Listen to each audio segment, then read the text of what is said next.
waxaana wanaagsan dhammaan akhyaartana daawanaysa imayl kastoo joogtaanba ku soo dhowaada mar kale iyo barnaamijkeennii falaqaynta qodobadan ku soo qaadanayno waxaa ka mid a garaadada iyo oday dhaqameedka beesha dhulbaante gaar ahaan beesha jaamac siyaad ee degta samakaab iyo yogoori oo ula kulmay saraakiisha ciidanka qaranka uu tegey sheegayna inay u soo dhoweynayaan oo caleemo qoyan ay ku soo dhoweynayaan ciidamada qaranka jamhuuriyadda somalilan deegaanadaasi guumays ilaa iyo yogoori iyo samakaab oo ay sheegeen in halkaasi loo qaban doono xus amaba soo dhoweyn weyn ciidamada qaranka somalilan sidoo kalena ka codsaday inaan waxyeelo loo geysanin dadka deegaankaasi howlgalka ballaaran ee ciidanka qaranka uu qaadayo iyo dhinaca kale waxaan ku soo qaadanaynaa barnaamijka xisbigii buurafuulka oo lasoo qarxiyey muuqaalo iyaga oo markaasi madaxdooda gaaraan xoogayaha xisbigaasi oo sheegay in madaxweynaha soomaaliya uu ku casuumayo hargeysa haddii xilka ay qabtaan sida oo kalena waxa uu sheegay in dadka somalilan ka fidmoobay ee soomaaliya markaasi hungurigu qaatay ee u tegay shaqada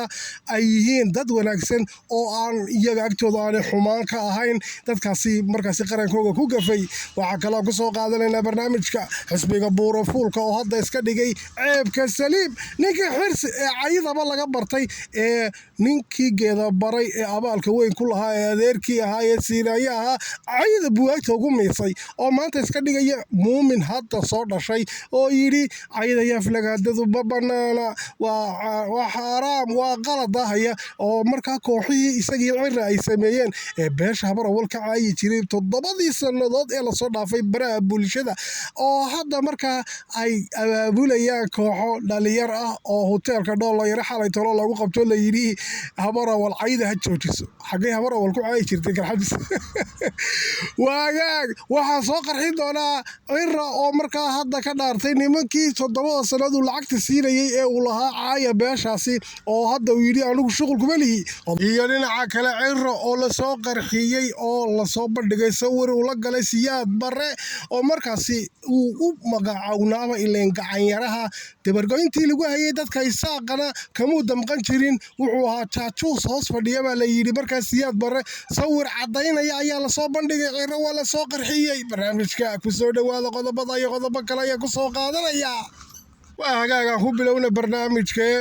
oday dhaqameedka iyo markaasi waxgaradka beesha dhulbaante gaar ahaan beesha jaamac siyaad ee degta deegaanada yogoori samakaab iyo sida oo kale deegaankaasi guumays ayaa la kulmay taliska ciidamada qaranka jamhuuriyadda somalilan ee dhinaca bari waxaana la sheegay taliya cali bare ay markaasi kulmeen oo odayaashaasi ay u tegeen waxay ka codsadeen in markaa tallaabada adag ee ciidanka qaranku ay qaadayeen ee huwantii argagixisada ay ku sifaynayaan inaan wax waxyeelo ah loo geysanin markaasi dadka shacabka ama deegaanka ka soo jeeda beelaha jaamac siyaad ee dega yogoori samakaab ilaa iyo guumays waxaanay sheegeen in aanay iyagu huwanta la shaqaynin oo huwantu markaasi dhulkaasi ay xoog ku yimaadeen sida oo kalena goobihii ay dowladda mogtay xukuumadda somalilan ay lahayd ee goobaha dowladdu ay leedahay ahaa furayaashooda iyagu gacanta ay ku hayaan oo aanay huwanta u dhiibin waxaanay sheegeen marka haddii ay ciidamada qaranka somalilan ay dhulkaasi yimaadaan in dowladda somalilan ay ku wareejin doonaan furayaashaasi goobaha dowladda waxay oday dhaqameedyadu ay ka codsadeen sida oo kale in markaa aan iyaga loo tirinin in ay taageerayeen ama ay markaa ka tirsan yihiin kooxaha huwantii argagixisada ee ku habsaday markaasi gobolka sool waxaanay sheegeen in xoogaga argagixisadu iminka ay iskaba yar yihiin waxa halkaasi jooga deegaanada samakaab ilaa iyo guumays intoodii badnaydna ay yaaceen laakiin waxoogaa yari ay ku hadheen waxoogaasgaasina ay ku khasbi doonaan in ay iskaga tagaan halkaasi oo aanay isku dayin in markaa ciidanka qaranka ay la dagaalamaan si waxyeelada soo gaadhaysa markaa deegaanada si loo yareeyo waxaana hadda la sheegayaa kooxaha argagixisada ah in ay ku farxadeen dhinaca iyo garoowe oo markii uu markaas ciidanay ciidamadii puntland halkaa uu qaarkood kala baxay ayaa kala jab uu ku dhacay waxaa la sheegay badankooga inay dib u yaaceen laakiin kooxaha argagixisada ee al-shabaabtii ictisaamta laascaanood fadhida iyaga way ka go-antahay inay dagaalamaan waayo waa argagixisada ilaa dhowr kun meelaha 2,000 way gaaraan baladhi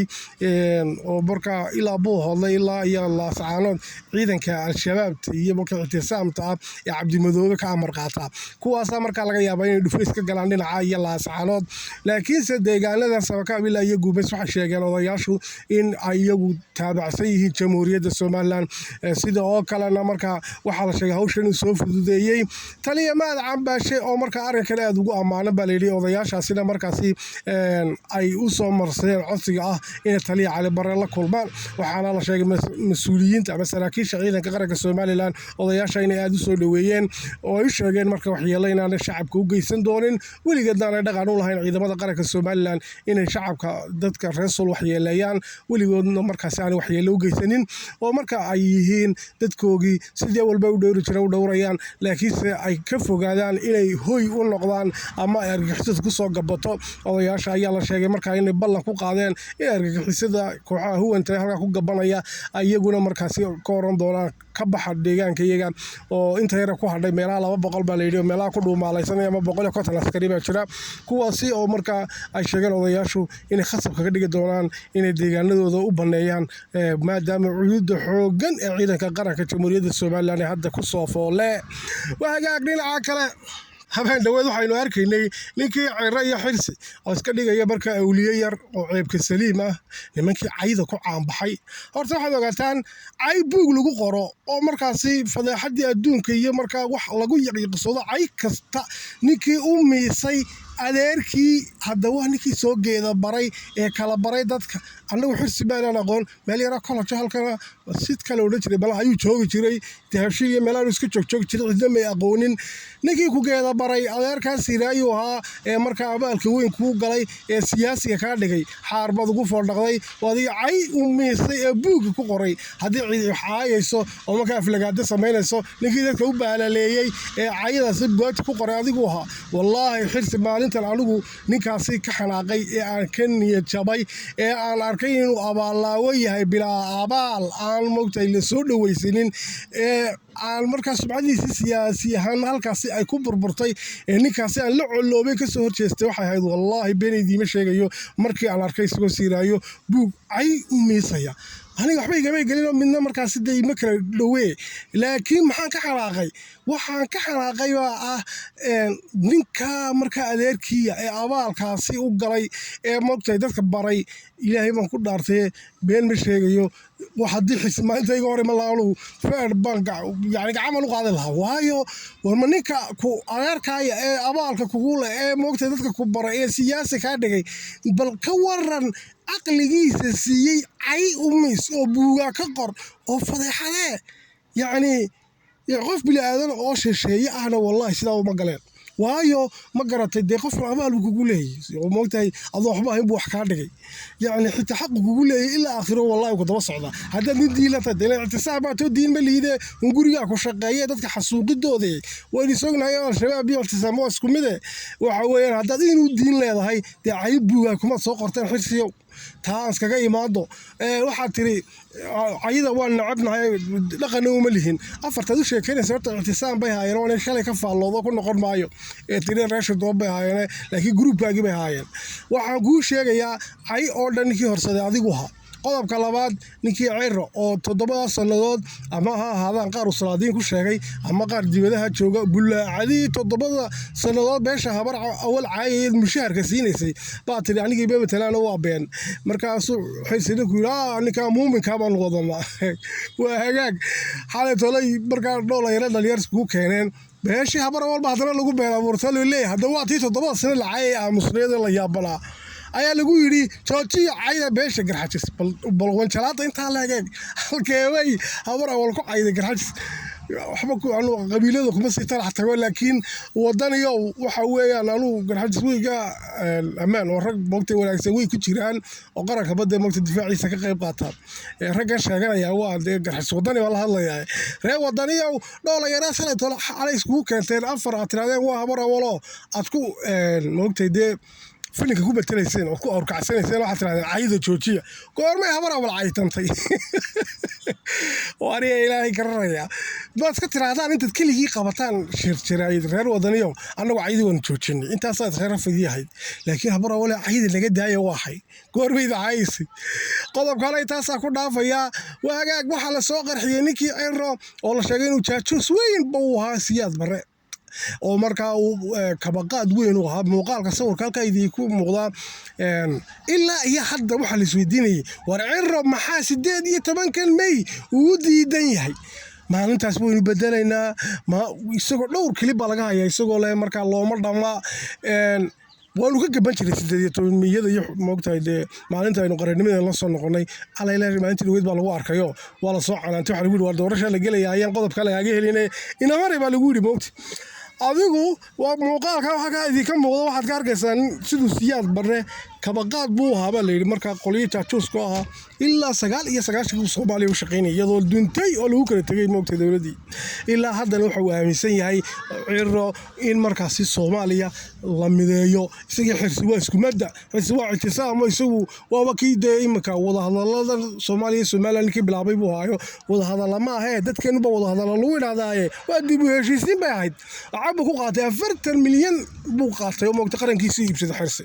قلب كان تاع كدافو waxa jirta xooghayaha waxa idii haya bal muuqaalka ay la daawada oo dhiga xooghayaha uu markaasi